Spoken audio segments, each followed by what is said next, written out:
Greetings everyone, my name is Carl Lawrence Ibagas. Right now what I am going to do is to explain to you our UML diagram. Of course, as you can see here on my end we have 7 classes and 5 of these classes are private classes, okay? So as you can see here we have the torso, arms, legs, weapon, and head. So these are the private classes that I've mentioned earlier. And for this robot class, um, this is a public class, of course. So as you can see here, we also have the robot assembly line class. So the purpose of this class is to, of course, assemble the parts of the robot, or to produce a robot consisting of these parts. And let's proceed with the contents of each classes. You can see here each classes has its own corresponding attributes and methods. And for the arrows here, as you can see here, the end or the end point of the arrows are shaded diamond. So it only means, or it only specifies that this is a composition one and not an aggregation one. Okay, so that's all. Thank you for listening to me, and let's proceed with the next presenter. Greetings, I am Anthony Simon Cavinta. Uh, this part setups the program. It imports the scanner for input, creates an instance of RobotAssembly system, and prints a title for the user interface. In this part of code, kung madami, po lahat, this section collects details about the robot from the user: name, model, head, torso, limbs, and weapons. Inputs are either string or converted into int for numeric values like strength or mobility level using integer.parseInt. By the end of this block, all input values are stored in variables. These values are passed to method in RobotAssembly system to build the robot. Thank you po. Hi, we've met again. Once again, this is Carl Lawrence Ibagas, and right now what I'm going to do is to explain to you the line number code 51, starting from 51. Okay, as you can see here, we have a comment and it says build and assemble robot. So this line of codes is specified for the command of building and assembling robot, of course. So as you can see here, this is an object of this class robot. So we've named it as robot. It's equals to system that build robot and its specified parameters or arguments. Of course, so where did we get the system keyword?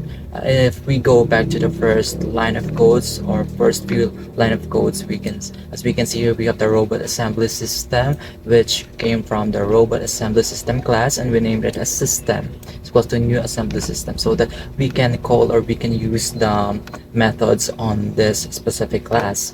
Okay, so let's proceed with the next line of codes, which is the number 59, and the purpose of this is to display the status of the user's input informations for this robot. Of course, as you can see here, we have the object system, and we are calling the methods display assembly status. So if we navigate this class, as you can see here, we have the display assembly status, and of course it has a few system that print line comments, which displays this line of code. So it will be discussed or will be tackled by the next presenter, of course.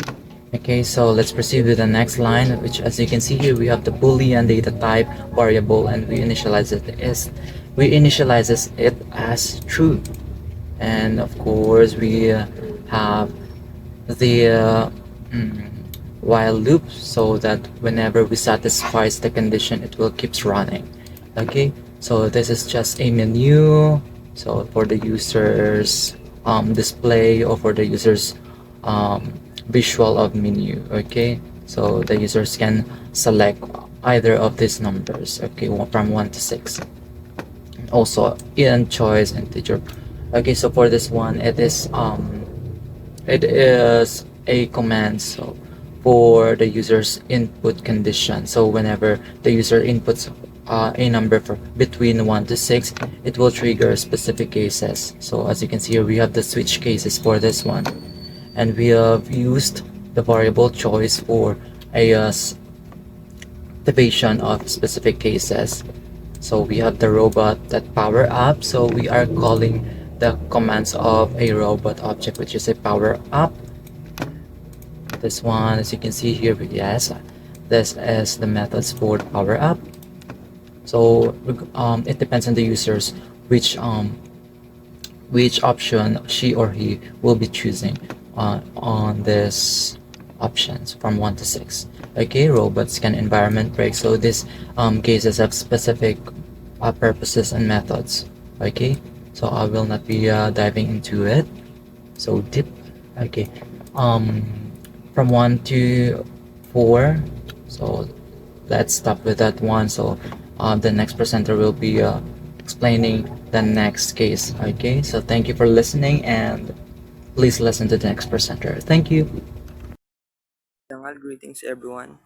My name is BJ Albacalonia and I'm gonna explain a switch case control structure inside a loop in main.java. This Java code uses a switch statement to handle user choices. In case 5, it displays the robot's information by printing details like its name, model number, and specific parts like head, torso, arms, legs, and a weapon. Using getter methods from the robot object, each line of outputs a label followed by the value returned from the corresponding method. The break statement ensures the program exits this case after displaying the info. In case 6, the program sets a boolean running to false, which likely stops the main loop and prints shutting down. To signal the program is ending, again, break is used to exit the case. If the input doesn't match any case, the default block runs, printing invalid choice. Try again. To prompt valid input, after the loop ends, scanner that close is called to free up resources used for input. Greetings everyone. My name is Matalaya Porado, and I'm here to explain the robot class of our project. This robot class follows a fully assembled futuristic robot. It uses composition to include essential parts like head, torso, arms, legs, and weapon. Uh, uh, Robot class have a private fields attributes. The first one is name, a string. The second one is model number, a string also. And for the parts, it has head, torso, arms, legs, and weapon. It is a classes. Now, for the constructor of the robot, this initializes the robot basic identity and does not assemble parts yet. Only sets the name and model number. And for the method assemble, this method assembles the robot by creating all 5 parts. Each part initialized with user-defined values. For head, we have eye color and sensor type. And for the torso, we have the power source. And arms is strength level. And legs is mobility level. And for the weapon is we have the weapon type and power level. That's all. Greetings everyone, I am Jenny Besa, and this code defines several functions that control a robot's operations. The power up method activates all essential parts of the robot, including the torso, head, arms, legs, and weapon, and prints messages to show the systems are coming online and fully activated. The scan environment method checks if the robot's head is available, and if so, calls a function to scan the surroundings, simulating environmental awareness. The combat method is used to engage in battle. It first ensures that both the arms and weapon are not null. And the move method is responsible for movement. It checks if the legs are present, prints the robot's mobility level, and then activates the legs to enable movement. Each method ensures that the required components are available before performing the specific task, which helps avoid potential errors and keeps the robot's operations organized and safe. Greetings po, Sir Patrick. Good afternoon din po. My name is Asuncion Jan Drexel B. Please forgive me if my voice is condescended like pause po. Kasi kaagaling ko lang po sa tonsillitis po. So today I'm going to explain is the getter methods of a robot class. So first is we have a public string get name. This method po will returns the robot's name. For example po, if yung robot po is my name like kunwari Drex-100, this method po will give that name when called. It's a basic getter for identification. Next po is we have a public string get model number. This method po will returns the model number of the robot, which usually help us know the version of a type of robot, just like a serial number po or a product code. So we have next is a public string get head info. The get head info, this gives us two pieces of information from the robot head. Like for example, we have an eye color. What color will the robot eyes are? For example, we have a blue. And the sensor type is what kind of sensor is will be used for a vision or detection. Next is a public string get torso info. The get torso info, this method returns what kind of power source the robot is using. It might be a battery powered, solar powered, or nuclear powered, or any other energy type stored in the torso part. Next is we have a get arms info, a public string get arms info. This tell us po is kung how strong the robot's arm or the strength levels might be have. For example, is the strength level of our robot is 10 and the label is like a high. Well, depende po kung ano yung i-input nyo data para mas stored siya. Next is we have a public string get legs info. Sa the get legs info po, this returns the mobility level of the legs, which means how fast or flexible the robot can move, or a higher level usually means better walking or a running performance. Next is we have a get weapon info po, public string get weapon info. This method po gives information about the robot's weapon showing two details. First is we have a weapon type and power level. So for example, output po natin is ang weapon type po ng robot natin will be a blade and the power level po will be level 9.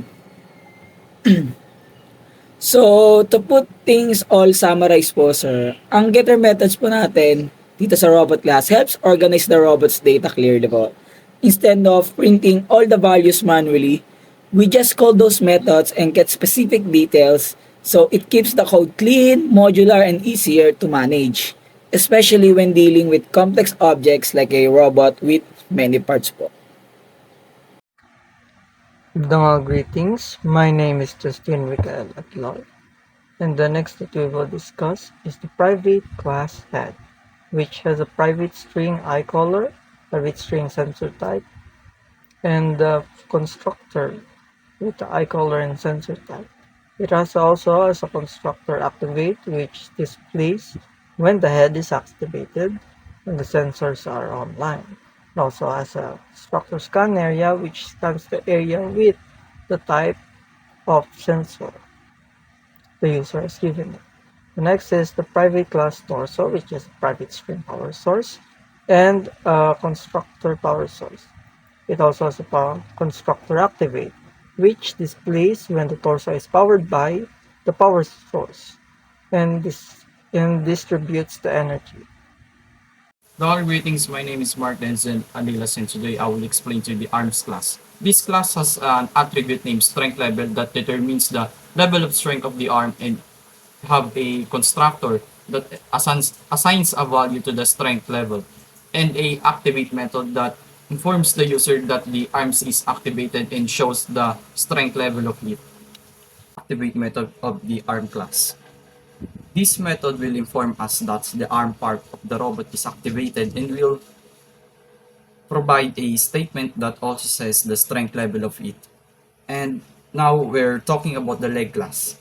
The leg class has an attribute named mobility level. This will determine the level of mobility in the leg part of the robot, and we have a constructor and a activate method.